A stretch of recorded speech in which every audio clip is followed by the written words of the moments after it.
नमस्कार आप सभी को। तो आज जो है वापस से हम एनाटॉमी और फिजियोलॉजी का ठीक है हम यूनिट स्टार्ट करने जा रहे हैं हमारा सेल और टिश्यू का। तो सबसे पहले हम जो एनाटॉमी का था मतलब सेल हम इसके पहले जो भी था इंट्रोडक्शन था काफी चीज थी बॉडी कैविटीज प्लेन्स उसके बारे में मैंने ऑलरेडी डिस्कशन कर रखा है ठीक है। तो हमारा पहला जो यूनिट होता है यहाँ से स्टार्ट होता है सेल। तो फटाफट समझते हैं सेल ठीक है। ये जो है हम एनाटॉमी में जो पढ़ेंगे ठीक है एनाटॉमी में क्या पढ़ेंगे हम ह्यूमन सेल्स के बारे में पढ़ेंगे यानी कि एनिमल सेल्स के बारे में। यहाँ पर प्लांट सेल की कोई मतलब नहीं होगी डिस्कशन। तो फटाफट सेल को समझते हैं ठीक है। तो सेल जो होता है कुछ लगभग इस टाइप का हमारे शरीर में जो होता है इस टाइप का दिखता है जिसमें क्या होती है जो आउटर कवरिंग होती है सिंगल लेयर की होती है जिसे हम क्या कहते हैं प्लाज्मा मेम्ब्रेन कहते हैं ठीक है। प्लाज्मा मेम्ब्रेन जो होती है एक सिंगल लेयर की जो होती है हमारे पर सेल कर मतलब कवरिंग होती है आउटर कवरिंग ठीक है। इसके अंदर हमारा सबसे मेन स्ट्रक्चर हमारा न्यूक्लियस पाया जाता है। न्यूक्लियस के अंदर न्यूक्लियोलस होता है क्रोमेटिन होता है ठीक है। और हमारा जिसे हम power house of the cell कहते हैं माइटोकॉन्ड्रिया होता है राइबोसोम होता है जो कहीं ना कहीं हमें प्रोटीन के सिंथेसिस में मदद करता है।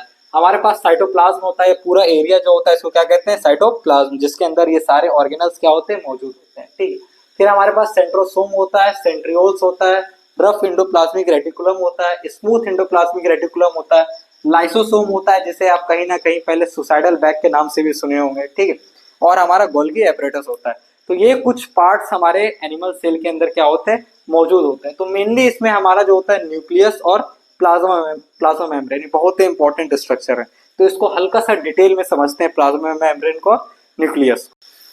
तो अभी जो है हमने क्या देखा था सेल का स्ट्रक्चर देखा था ठीक है। तो सेल क्या था हम जैसे अब सेल का स्ट्रक्चर देखा था सबसे मतलब आउटर लेयर क्या थी हमारी प्लाज्मा मेम्ब्रेन की थी। तो सेल को जैसे नॉर्मल सा भाषा में बचपन से रटते आए एक ही चीज होता है structural and functional unit of life ठीक है। मतलब क्या है कि हमारा बॉडी किससे मिलके बना है सेल से मिलके बना है ठीक है। सेल सेल एक दूसरे से मिलके टिश्यू बने टिश्यू एक दूसरे से मिलके ऑर्गन बने ऑर्गन एक दूसरे से मिलके हमारा सिस्टम बनाया ठीक है। तो ऐसे हमारा बॉडी क्या करता है एक दूसरे से फंक्शन करने में मदद करता है ठीक है।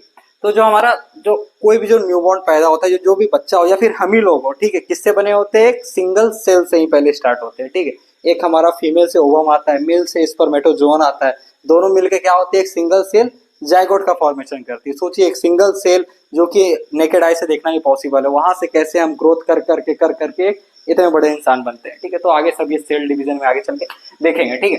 तो क्या था हमारा हम पढ़ रहे थे सेल के बारे में। सेल का सबसे पहला स्ट्रक्चर जो हमने देखने वाले थे क्या था प्लाज्मा मेम्ब्रेन के बारे में ठीक है। इसको हल्का सा डिस्कस करते हैं कैसे इन एंड आउट होता है सब्सटेंस जैसे कि हमेशा सुने हुए कि सेल को खाने की जरूरत होती है तो न्यूट्रिएंट्स लेता है न्यूट्रिएंट्स कहाँ से जाती है ब्लड के थ्रू कैरी करके सेल के पास जाती है। तो सेल कैसे उस न्यूट्रिएंट्स को लेता है अंदर ठीक है सारा ट्रांसपोर्ट के मीडियम से कौन कौन सा प्रोसेस होता है ठीक है सारा समझेंगे। तो फटाफट पहले प्लाज्मा मेम्ब्रेन को समझते हैं ठीक है। तो प्लाज्मा मेम्ब्रेन का दूसरा क्या नाम है सेल मेम्ब्रेन हमेशा से पढ़ते आए ठीक है। इसका काम क्या करता है in and out of the cell में मदद करता है ठीक है। जैसे कि क्या होता है अब जो भी गार्ड्स बॉडी गार्ड जो होते हैं रेस्टोरेंट होटल्स वगैरह में क्या करते हैं इन एंड आउट को मदद करते हैं ठीक है। कंट्रोल उन्हीं के हाथ में रहता है आदमी को अंदर जाने देंगे या फिर जो आदमी बाहर जा रहे हैं ठीक है। तो उसी तरह हमारा प्लाज्मा मेम्ब्रेन है। प्लाज्मा मेम्ब्रेन क्या करता है in and out of the cell के सेल के अंदर क्या जाएगा सेल के अंदर से बाहर क्या निकलेगा सारा किसके कंट्रोल में रहता है प्लाज्मा मेम्ब्रेन को।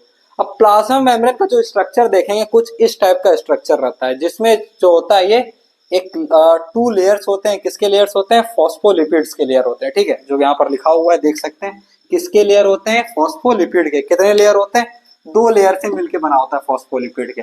तो जब हम फॉस्फोलिपिड को और जूम करेंगे तो जो फॉस्फोलिपिड होता है उसके दो मतलब होते हैं एक होता है हेड एक होता है टेल।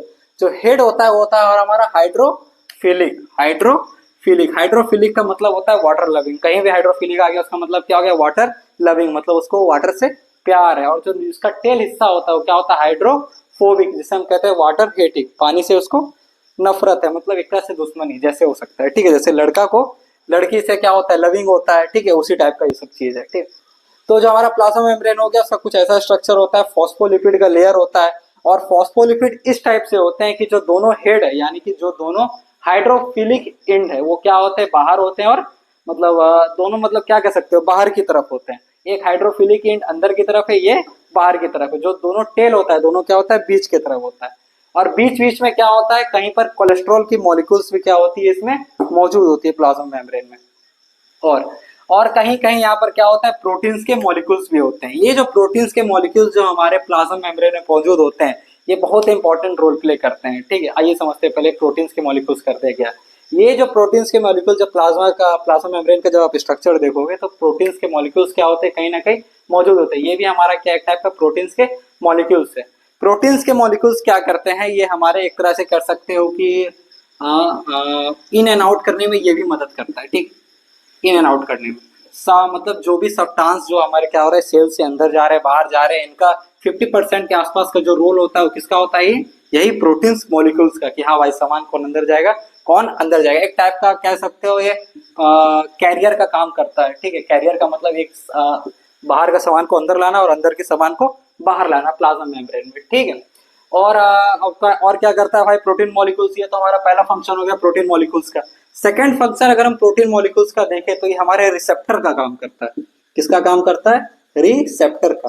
ठीक है, रिसेप्टर का आसान मतलब होता है कि कहीं पर किसी को आकर्षित करना, या फिर एक जगह जाके, जैसे क्या होता है कोई पेट्रोल पंप है, पेट्रोल पंप में क्या होता है सब गाड़ियां आती जाके क्या करती है फ्यूल को लेती है, अब कहीं और फ्यूल तो मिलेगा नहीं।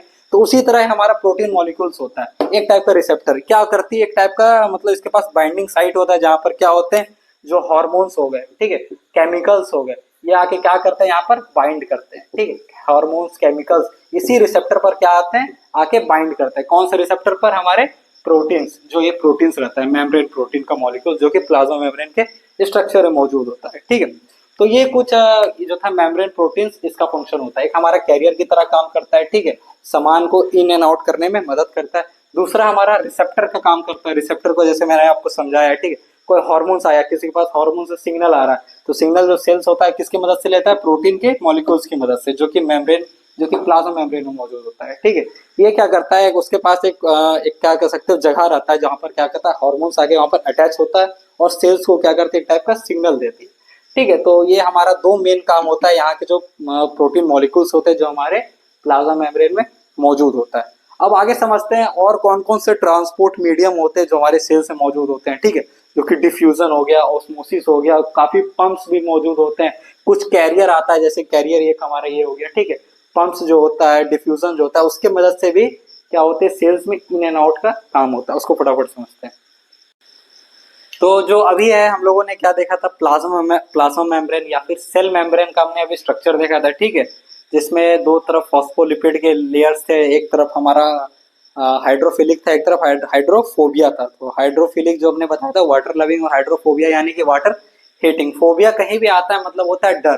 ठीक है, फोबिया का मतलब होता है कहीं भी, काफी फोबिया होता है, एरोफोबिया होता है, वाटर फोबिया होता है, काफी तरीके के फोबिया होते हैं। फोबिया का मतलब क्या होता है, डर, सिंपल भाषा में। ठीक है, तो हमने देखा था क्या था, हाइड्रोफिलिक एंड ऊपर था। ठीक है, और कहते हैं हाइड्रोफोबिया बीच में था। इधर भी हाइड्रो क्या कह सकते हो फिलिक इधर नीचे की तरफ था, हाइड्रोफोबिया इधर बीच में था। दोनों इस टाइप का स्ट्रक्चर हमारे प्लाज्मा मेम्ब्रेन में हमने देखा था। ठीक है, इस टाइप का स्ट्रक्चर रहता ताकि क्या हो सके, इजिली कोई भी सब्सटेंस क्या करे, मूव कर सके। ठीक है, अब जो भी जो ट्रांसपोर्ट होता है, ठीक है, प्लाज्मा मेम्ब्रेन के, अब मैंने बताया था कि प्लाज्मा मेम्ब्रेन के हाथ में ही पूरा कंट्रोल है भाई, कि कोई भी सब्सटेंस जो होगा सेल के अंदर जाएगा या फिर कोई भी सब्सटेंस सेल के बाहर जाएगा, किसके हाथ में है भाई, पूरा प्लाज्मा मेम्ब्रेन के हाथ में है। ठीक है, अब जैसे जैसे सबका अपना अपना पोजीशन होता है, और वार का कंट्रोल किसके हाथ में, हमारे प्रेसिडेंट के हाथ में। प्राइम मिनिस्टर ऑर्डर नहीं दे सकते वार के लिए, तो सबका अपना अपना फंक्शन होता है। ठीक है, तो प्लाज्मा मेम्ब्रेन का सबसे मेन फंक्शन होता है हमारा इन एंड आउट में मदद करता है। तो वो जो मैकेनिज्म है उसी को हम समझ रहे थे। ठीक, अब कौन कौन मीडियम से जो होता है, कौन कौन से ऐसे मेथड्स होते हैं ट्रांसपोर्ट के जिससे क्या कर सकता है वो इन एंड आउट में मदद करता है। सबसे पहला होता है सिंपल डिफ्यूजन। सिंपल डिफ्यूजन से जो होता है मेनली हमारा जो वाटर होता है वो क्या कर सकते हैं हम फ्रीली उसको, भाई ग्रीन पास है वाटर को, जितना आएगा हम इंटेक कर लेंगे सेल, जितना आएगा बाहर करने में मदद करेंगे। ठीक, वो फ्रीली क्या कर सकता है, अक्रॉस मूव कर सकता है वाटर, किसकी मदद से, सिंपल डिफ्यूजन की मदद से।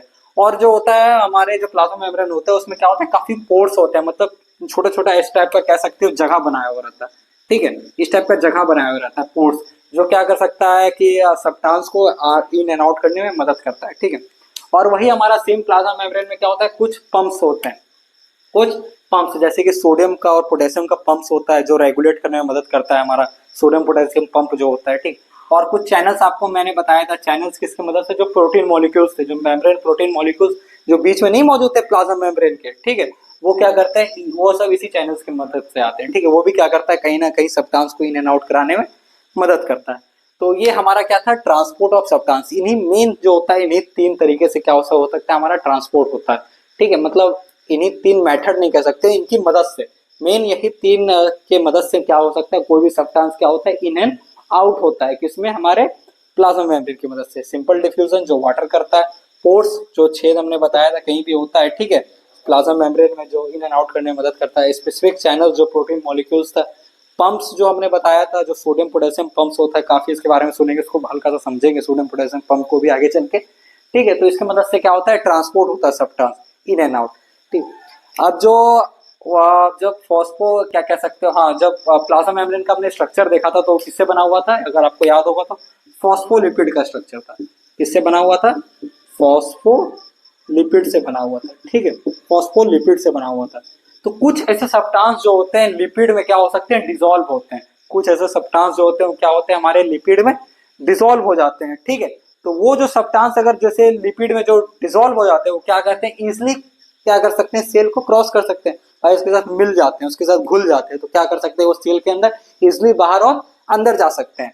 तो लिपिड डिसॉल्विंग एजेंट्स में जैसे हमारा O2 आता है, ठीक है, CO2 आता है, फैटी एसिड्स आता है, ठीक है, ये सब क्या है, हमारा लिपिड डिसॉल्विंग एजेंट्स है। ये क्या करते हैं, लिपिड के साथ घुल जाते हैं। और लिपिड कहाँ है, हमारे क्या कह सकते हैं, प्लाज्मा मेम्ब्रेन के स्ट्रक्चर में था। प्लाज्मा मेम्ब्रेन का स्ट्रक्चर किससे बना था, फॉस्फोलिपिड से। तो जो लिपिड होता है इसी में क्या करते हैं, ये सब मिल जाते हैं। लिपिड मतलब एक टाइप का फैटी कह सकते हो आसान भाषा में, ठीक। तो ये सब क्या करते हैं, लिपिड में मिल जाते हैं। इसको हम मेनली आसान भाषा में लिपिड डिसॉल्विंग एजेंट भी कहते हैं, लिपिड डिसॉल्विंग एजेंट, ठीक है। मतलब ये क्या करते हैं, लिपिड में घुल मिल के इन एंड आउट होने में मदद करते हैं। उसी तरह हमारे सेल मेम्ब्रेन के मतलब जो होता है प्लाज्मा मेम्ब्रेन, इसमें कुछ वाटर डिसॉल्विंग एजेंट्स भी होते हैं। वाटर डिसॉल्विंग एजेंट्स जो होते हैं वो क्या करते हैं, हमारे आसानी से इन एंड आउट करने में मदद करते हैं। जैसे कि हमारा सोडियम हो गया, ठीक है, पोटेशियम हो गया, ये सब क्या आते हैं, वाटर डिसॉल्विंग एजेंट्स है। वाटर डिसॉल्विंग एजेंट्स ये क्या करते हैं, वाटर के साथ मिल जाते हैं। वाटर क्या करता है, फ्रीली मूव कर सकता है अक्रॉस, भाई उसको ग्रीन पास है। तो वाटर के साथ ये क्या करते हैं, मिल जाते हैं, भाई तुम क्या करो मेरे साथ मिला के हमको भी अंदर ले चलो, ठीक है। ये क्या बोलता है सोडियम और पोटेशियम कि भाई तुमको, तुम्हारा तो ग्रीन पास है, अब क्या करो, हम एक काम करते हैं तुम्हारे साथ ही क्या करते हैं, मिल जाते हैं, ताकि हम भी क्या कर सके, प्लाज्मा मेम्ब्रेन के अंदर और बाहर कर सके, ठीक है। जैसे सोडियम पोटेशियम ये सब क्या हो गया, वाटर डिसॉल्विंग एजेंट, ठीक है। तो जैसे हमने बताया था लिपिड डिसॉल्विंग एजेंट क्या होते हैं, लिपिड भी ये सेम कहता है भाई, O2CO2 फैटी एसिड, एक और इसमें ऐड कर सकते हैं स्टेरॉइड, ठीक है। ये सब क्या बोलते हैं भाई, लिपिड। तुम तो उसी से बने हो, लिपिड ही क्या है, लिपिड ही क्या मतलब मिलके बनाया है, उसको बनाया प्लाज्मा मेम्ब्रेन को। तो बोलता है भाई ये काम करते हैं हम, तुम्हें मिल जाते हैं, तब आसानी से हम बाहर अंदर क्या कर सकते हैं, प्लाज्मा मेम्ब्रेन के कर सकते हैं। उसी तरह सेम यह सोडियम पोटेशियम क्या बोलता है भाई, वाटर तुम्हारे पास ग्रीन पास है तो हमको क्या करो अपने अंदर मिला लो, ताकि हम क्या कर सके, सेल के इन एंड आउट कर सके, ठीक है। तो ये कुछ एक टाइप का कह सकते हो मेथड होता है जिसके थ्रू क्या कर सकते हैं, ट्रांसपोर्ट होता है सब्सटेंस का in and out of the cell के, ठीक है। अब फटाफट हम एक दो वर्ड इसमें आती है, एक्टिव ट्रांसपोर्ट और पैसिव ट्रांसपोर्ट, ठीक है। एक्टिव ट्रांसपोर्ट और पैसिव ट्रांसपोर्ट वो भी इसी से रिलेटेड है, ठीक है। एक्टिव ट्रांसपोर्ट और पैसिव ट्रांसपोर्ट उसको समझते हैं फटाफट।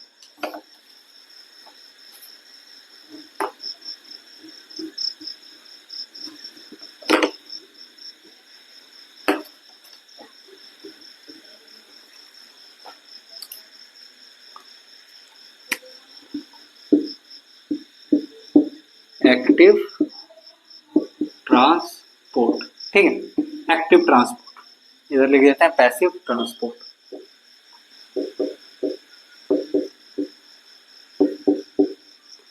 एक्टिव का मतलब होता है कोई भी चीज अगर हायर से लोअर जा रही हो, ठीक है, movement of substance from higher concentration to lower concentration, movement of substance from higher to lower. अब देखो भाई इसमें कोई एनर्जी नहीं लगेगा, सिंपल भाषा में समझना। हम क्या करते हैं, किशमिश को फूलने, मूंगफली को, चना को फूलने देते हैं, ठीक है। अब चना के अंदर कोई पानी नहीं है, पानी के अंदर फूलने देते हैं, तो पानी क्या करती है, वो चना के अंदर फूल के उसको बड़ा कर देती है, करती कि नहीं करती है कि नहीं। जो भी चना होता है, मूंगफली होती है, कहाँ हो रहा है, हायर से लोअर जाती है, ठीक है। तो ये हमारे एक्टिव ट्रांसपोर्ट के अंदर आती है। पर पैसिव का क्या है भाई, कहना उल्टा है, ये एक्टिव के अपोजिट में रहता है, जो जाने दुश्मन है, ठीक है। पैसिव का कहना कि नहीं, हम हायर टू लोअर नहीं जाएंगे, हम कहाँ से कहाँ जाएंगे, लोअर टू हायर। अब हायर टू लोअर आसानी से चले गया था, उसमें कोई जरूरत नहीं पड़ता है। पर जहां लोअर टू हायर जाना पड़े वहां पर किसकी खर्च होती है, ताकत की। और हमारे शरीर में ताकत किस फॉर्म में होती है, एटीपी के फॉर्म में, ठीक है, एटीपी के फॉर्म में होती है। तो एटीपी की यहाँ पर क्या होती है, यूटिलाइजेशन हो जाती है, किसमें होती है, पैसिव ट्रांसपोर्ट में, ठीक है। तो ये कहीं ना कहीं कई बार एमसीक्यू में पूछा जाता है कि किस ट्रांसपोर्ट ऑफ मीडियम में हमारे शरीर में क्या होती है जिसमें एटीपी की सबसे ज्यादा यूज होती है, ठीक है। हमारे शरीर में अप्रोक्स आप कह सकते हो 30% जो एटीपी होता है वो सिर्फ पैसिव ट्रांसपोर्ट में यूज होता है, ठीक है। तो एटीपी की सबसे ज्यादा यूज किस ट्रांसपोर्ट में होती है, हमारी पैसिव ट्रांसपोर्ट में। क्यों होती है, क्योंकि वो लोअर टू हायर जा रहा है, हायर टू लोअर में कोई एनर्जी का सब्सटेंस का हमें यूज नहीं होता है, ठीक है। अब इसको एग्जांपल में समझते हैं कि एक्टिव के अंदर कौन आता है, ठीक है, और पैसिव के अंदर कौन आता है। तो हमारा जो पैसिव होता है इसके अंदर आप कह सकते हो, यहाँ समझते हैं लिख के,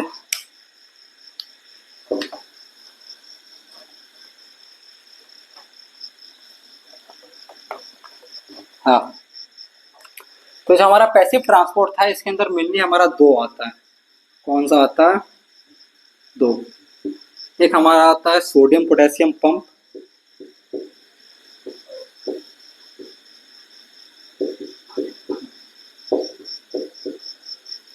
एक हमारा आता है बल्क ट्रांसपोर्ट। अब यहाँ पर समझिएगा, टर्मिनोलॉजी का यूज होगा बल्क ट्रांसपोर्ट में, ठीक है। इसके पहले भी हम सोडियम पोटेशियम पंप का यूज मतलब वर्ड का यूज कर रहे थे। क्या होता है सोडियम पोटेशियम पंप, देखिए क्या होता है। दरअसल हमारे शरीर में ना जो ये दो इलेक्ट्रोलाइट्स होते हैं, सोडियम और पोटेशियम, काफी इलेक्ट्रोलाइट्स होते हैं। तो जो सोडियम होता है हमारे सेल के बाहर कंसंट्रेशन उसकी ज्यादा होती है, हायर होती है, ठीक है। और जो सेल्स के अंदर होती है उसमें पोटेशियम की कंसंट्रेशन ज्यादा होती है।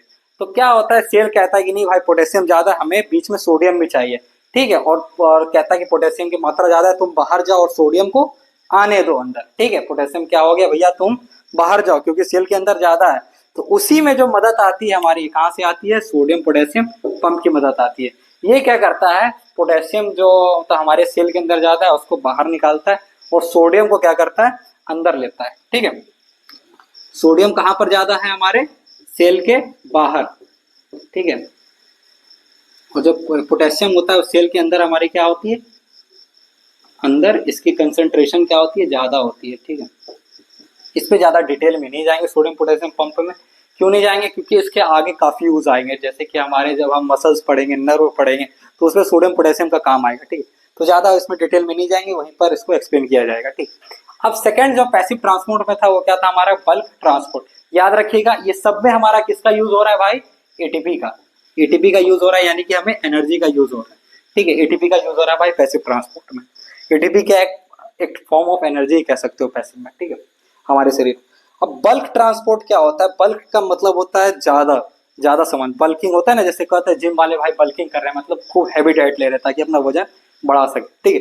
अब सेल के पास कुछ खूब ज्यादा मात्रा में सामान आ गया, अब सेल क्या कर सकती है, छोटा मोटा सा पंप है भाई, कितना है, कितना कितना अंदर लेगा, कितना प्रोटीन अंदर बाहर कर सके।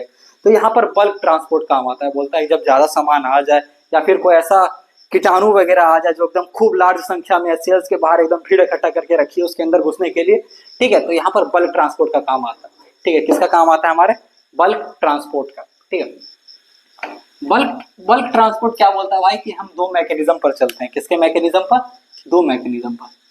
एक होता है फैगोसाइटोसिस, हमेशा से पढ़ते आए बचपन से, ठीक है। इनगल्फ सेल ईटिंग को हम क्या कहते हैं दूसरे भाषा में, फैगोसाइटोसिस।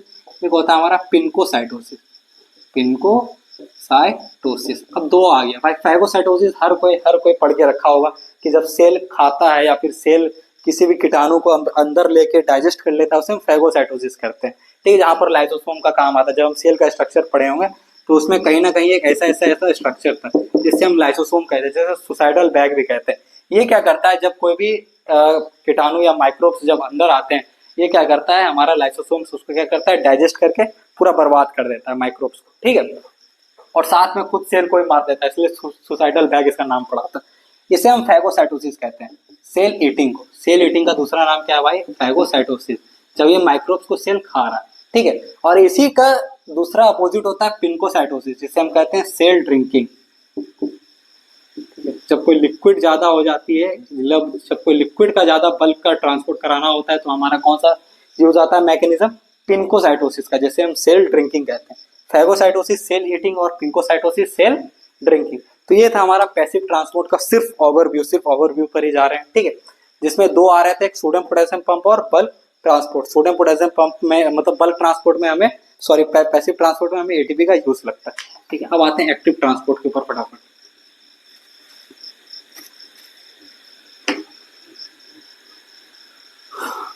हम क्या देख रहे थे अभी? ट्रांसपोर्ट का मैकेनिज्म्स देख रहे थे, ठीक है।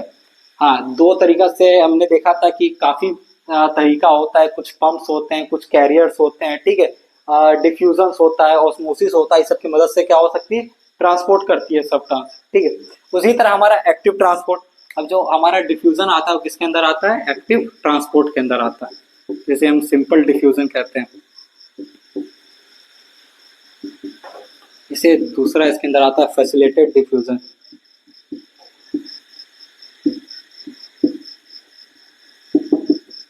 तीसरा आता है ऑस्मोसिस। ये जो तीन मैकेनिज्म आता है किसके अंदर आता है? हमारा एक्टिव ट्रांसपोर्ट के अंदर आता है, ठीक है। हमने बताया था जैसे वाटर जो था, वाटर के लिए ग्रीन पास है, तो वाटर किसकी मदद से घूमता है भैया? Simple diffusion. बोलता है मेरे पास सिंपल डिफ्यूजन का ताकत है, तो मुझे ग्रीन पास दो, मैं तुरंत सेल के अंदर बाहर कर लूंगा। अब बचे भैया सारा चीज हो गया, सोडियम भी जा रहा है, पोटेशियम भी जा रहा है, हमने वहाँ ऑक्सीजन को देखा था, कार्बन डाइऑक्साइड देखा था जो लिपिड में थे, ठीक है, और भी काफी हमने देखा था, ठीक है, ठीक, स्टेरॉइड्स को देखा था। तो फैसिलिटेटेड डिफ्यूजन जो होता है ये हमारा ग्लूकोज, एमिनो एसिड, ये जो होते हैं ये क्या करते हैं? फैसिलिटेटेड डिफ्यूजन की मदद से ट्रांसपोर्ट करते हैं सेल के अंदर और बाहर। कौन कौन? जैसे ग्लूकोज हो गया, एमिनो एसिड हो गया, ये जो होता है सेल के अंदर और बाहर कैसे करता है? किसकी मदद से? कौन सा मैकेनिज्म की मदद से? फैसिलिटेटेड डिफ्यूजन की मदद से, ठीक है, फैसिलिटेटेड डिफ्यूजन की मदद से। इसको दूसरा भाषा में कहते हैं लॉक एंड की मैकेनिज्म भी, लॉक एंड की मैकेनिज्म, ठीक है। अब लॉक एंड की मैकेनिज्म क्यों पढ़ा है भाई, इसको समझो फटाफट। लॉक एंड की मैकेनिज्म हमने बताया था कि जब हम स्ट्रक्चर देखे थे प्लाज्मा मेम्ब्रेन का, तो वही सेम काम आता है भैया प्रोटीन मॉलिक्यूल्स। प्रोटीन मॉलिक्यूल्स आया था कि नहीं आया था? आया था। प्रोटीन मॉलिक्यूल्स मैंने आपको बताया था बहुत इंपॉर्टेंट। यहाँ सेम प्रोटीन मॉलिक्यूल्स का काम है। प्रोटीन मॉलिक्यूल्स का क्या है भैया यहाँ पर काम है? उसमें क्या होता है, काफी रिसेप्टर्स होते हैं, काफी ऐसे साइट्स होते हैं जो क्या करते हैं, ग्लूकोज को और एमिनो एसिड्स को क्या करते हैं, एकदम जकड़ लेते हैं। क्या करते हैं? एक टाइप का जकड़ लेते हैं ये प्रोटीन मॉलिक्यूल्स। ये बोलते हैं भाई ये हमारे लिए बहुत इंपॉर्टेंट है, ये हमारे लिए बहुत इंपॉर्टेंट है, इसे आया है तो इसको छोड़ना नहीं है, नहीं तो वापस भाग जाएगा। अब भैया ग्लूकोज नहीं रहेगा तो हम क्या कर पाएंगे? काम नहीं कर पाएंगे। एमिनो एसिड रहेगा तो काम नहीं कर पाएंगे। तो ये दोनों हमारे शरीर के लिए बहुत ही जरूरी होते हैं। तो क्या बोलता है सेल? सेल जो होता है सिग्नल देता है किसको? इसी प्रोटीन मॉलिक्यूल्स को। बोलता है भाई ये बहुत इंपॉर्टेंट चीज आया है, बहुत इंपॉर्टेंट चीज है, इसको छोड़ना नहीं है। तो प्रोटीन मॉलिक्यूल्स क्या करता है, इसको एकदम जोर से जकड़ लेता है ग्लूकोज और एमिनो एसिड को, ताकि ये क्या करे, सेल के अंदर आ सके। सेल के अंदर आ सके, हमें क्या देखे? एनर्जी दे, एनर्जी दे, ठीक है। सेल के अंदर आके हमें एनर्जी दे ग्लूकोज और एमिनो एसिड। तो क्या जो जिस जकड़ने का मैकेनिज्म होता है, इसी मैकेनिज्म को हम लॉक एंड की मैकेनिज्म कहते हैं। क्या कहते हैं? लॉक एंड की मैकेनिज्म, जो किसके द्वारा होता है? हमारा ये प्रोटीन मॉलिक्यूल्स के द्वारा होता है, ठीक है। तो ये कुछ जो था ये हमारे ट्रांसपोर्ट के मैकेनिज्म हमने देखा था, ठीक है, जो क्या कर रहा था, प्लाज्मा मेम्ब्रेन हमें कर रहा था, ठीक है। अब हम फटाफट जो कुछ जो ऑर्गेनल्स थे जैसे न्यूक्लियस, राइबोसोम, उसके फंक्शन को फटाफट समझते हैं। हाँ, तो हमने अभी क्या देखा था, प्लाज्मा मेम्ब्रेन को बहुत ही डिटेल में देखा, कैसे ट्रांसपोर्ट होता है, ठीक है, कौन कौन से मीडियम्स होते हैं, कौन कौन से चैनल्स होते हैं, सारा हमने अभी प्लाज्मा मेम्ब्रेन के बारे में समझा, ठीक है। अब आते हैं सेल ऑर्गेनल्स, मतलब कि सेल के अंदर जो और डिफरेंट पार्ट होते हैं उसके बारे में मेन समझते हैं, ठीक है। सबसे इंपॉर्टेंट भाई सेल का पूरा क्या कह सकते हैं, जिसका पूरा काम होता है, जो सेल को कंट्रोल करता है, कौन करता है भाई? न्यूक्लियस, न्यूक्लियस, ठीक है। न्यूक्लियस पूरा क्या करता है, सेल को कंट्रोल करता है। जैसे कई बार मर्द को क्या होता है, औरत कंट्रोल करती है, उसी तरह हमारा जो होता है सेल्स किसके द्वारा कंट्रोल होता है? न्यूक्लियस के द्वारा, ठीक है। सारे बॉडीज में जितने सेल्स होते हैं सबके पास क्या होता है, खुद का एक न्यूक्लियस होता है। पर एक एक्सेप्शन है, एक ऐसा एक्सेप्शन है हमारे बॉडी में जिसके पास ऐसा सेल्स है जिसके पास क्या होता है, उसका न्यूक्लियस नहीं होता है। वो क्या होता है हमारा? आरबीसी, यानी कि रेड ब्लड सेल्स, यानी कि इरिथ्रोसाइट्स, इरिथ्रोसाइट्स। ये जो इरिथ्रोसाइट्स है इसके पास क्या होता है, खुद का हमारा न्यूक्लियस नहीं होता है। मात्र एक ऐसा सेल होता है हमारा शरीर में जिसके पास क्या होता है, न्यूक्लियस नहीं होता है। बहुत ही इंपॉर्टेंट एमसीक्यू, काफी बार पूछा गया, काफी बार नॉर्मल कॉम्पिटेटिव एग्जाम में या फिर नॉर्मल यूनिवर्सिटी लेवल के एग्जाम में क्या होता है, पूछा जाता है कि कौन सा ऐसा सेल होता है जिसके पास न्यूक्लियस नहीं होता है हमारे शरीर में, ठीक है। तो RBC, red blood cell erythrocytes, erythrocytes के पास क्या होता है, न्यूक्लियस नहीं होता है। बहुत ही इंपॉर्टेंट रीजन है क्यों नहीं होता है, भी समझते हैं, ठीक है।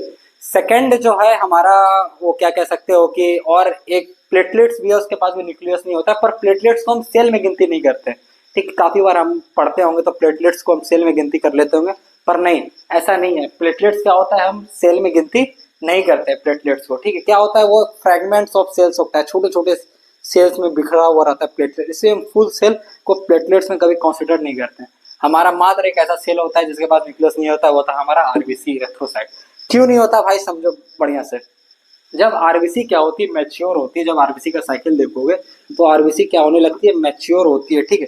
धीरे धीरे इरिथ्रोसाइट्स बनती है इरिथ्रोब्लास्ट से, ठीक है। जब मैच्योर होती है तो आरबीसी बोलती है भाई मेरा काम किसका है, हीमोग्लोबिन को कंटेन करने का। आरबीसी बोलती है मेरा काम क्या है भैया, हीमोग्लोबिन को कंटेन करने का, ठीक है। अगर हीमोग्लोबिन आएगा मेरे अंदर तो हीमोग्लोबिन क्या करेगा, ऑक्सीजन को कैरी करेगा। हीमोग्लोबिन क्या करेगा, कैरी करेगा ऑक्सीजन को, ठीक है। लंग से जाके ऑक्सीजन को कौन सा कैरी करता है, हीमोग्लोबिन ही कैरी करता है हमारा, ठीक है। तो जब आरबीसी बोलता है भाई मेरा काम है हीमोग्लोबिन को कंटेन करना, और हीमोग्लोबिन क्या करेगा, ऑक्सीजन को कैरी करता है, तो हम एक काम करते हैं, न्यूक्लियस को निकाल देते हैं। न्यूक्लियस को क्या करते हैं, निकाल देते हैं। भाई तुम न्यूक्लियस जाओ, मेरे काम का तुम नहीं हो, मेरे काम का क्या है, हीमोग्लोबिन है।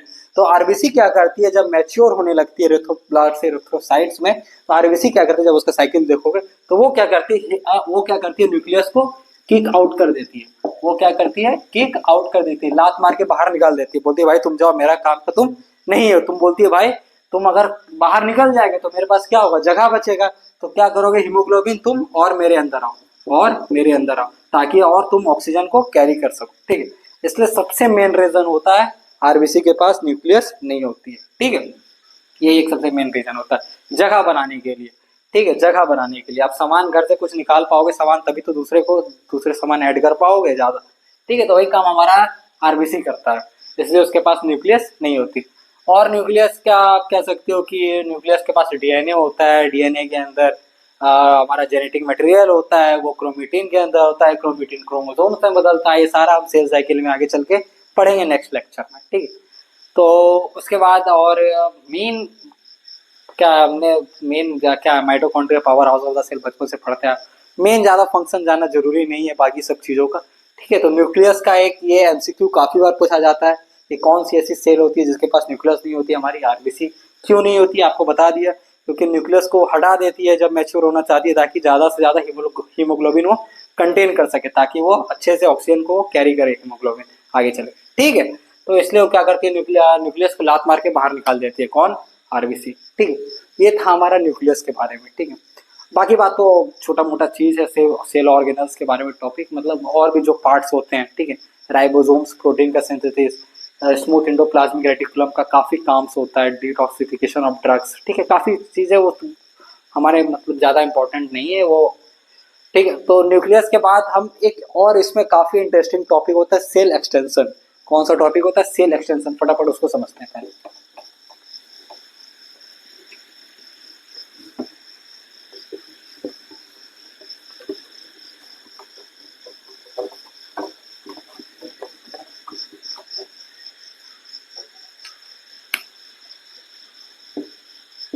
सेल एक्सटेंशन, ठीक है। एक्सटेंशन का ही मतलब होता है, जैसे होता है ना एक्सटेंशन वायर, भाई घर में है लंबा सा तार कुछ बाहर निकला होगा, उसको क्या कहते हैं, एक्सटेंशन वायर कहते हैं।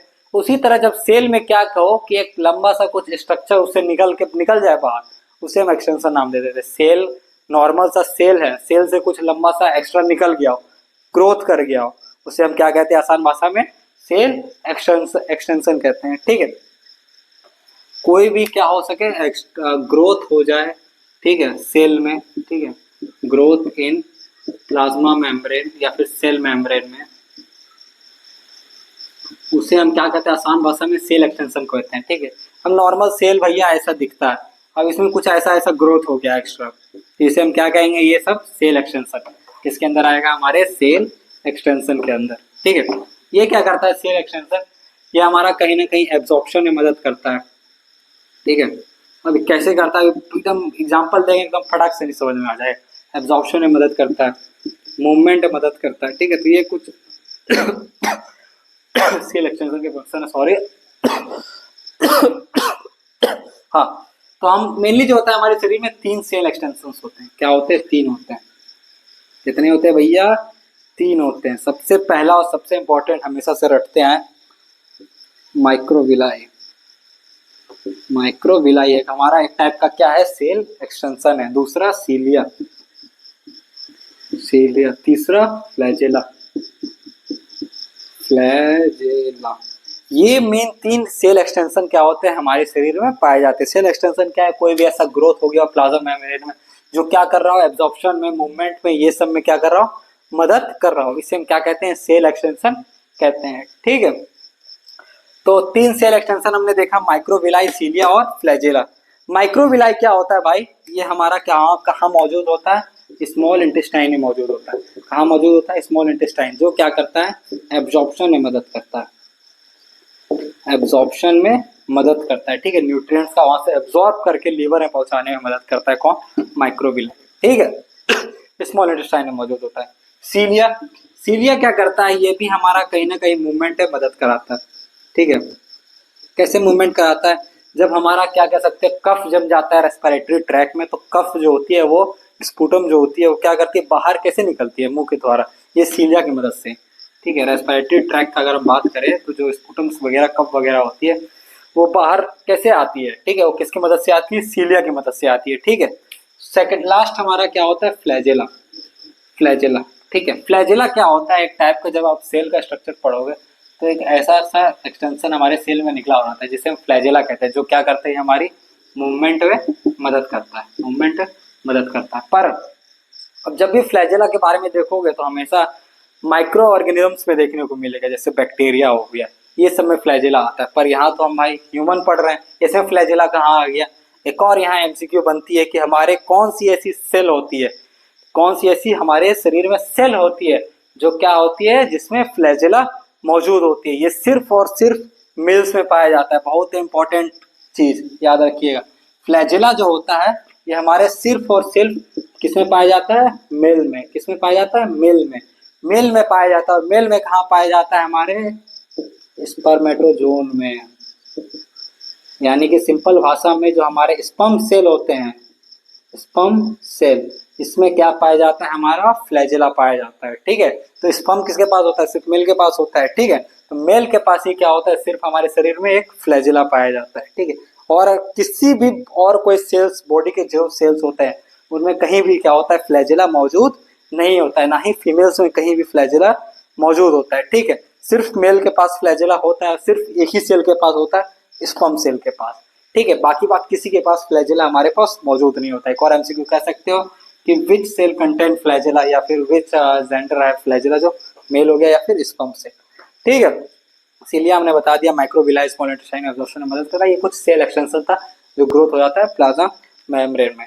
तो ये कुछ सेल के बारे में था, ठीक है। ओवरव्यू था एक टाइप का, आप कह सकते हो, जिसमें हमने सेल का देखा, स्ट्रक्चर देखा, प्लाज्मा मेम्ब्रेन के बारे में देखा, कैसे ट्रांसपोर्ट कराता है हमने वो देखा सेमी परमेबल मेम्ब्रेन के थ्रू, ठीक है। फिर हमने प्लाज्मा मेम्ब्रेन को और डिटेल में देखा, न्यूक्लियस के बारे में देखा, तो जहाँ पर पता चला कि सिर्फ एक आरबीसी हमारे एक ऐसी सेल होती है जिसके पास खुद का न्यूक्लियस नहीं होता है। सेकंड हमने यहाँ फ्लैजेला देखा कि मात्र हमेशा मेल के जो स्पर्म सेल होते हैं उसमें मात्र फ्लैजेला मौजूद होता है हमारे पूरे शरीर में, और कहीं फ्लैजेला मौजूद नहीं होता है, ठीक है। तो ये कुछ इंपॉर्टेंट एमसीक्यूज क्वेश्चन जो आप कह सकते हो था, ठीक है। तो उम्मीद करता हूँ कि आपको ये लेक्चर समझ में आया होगा।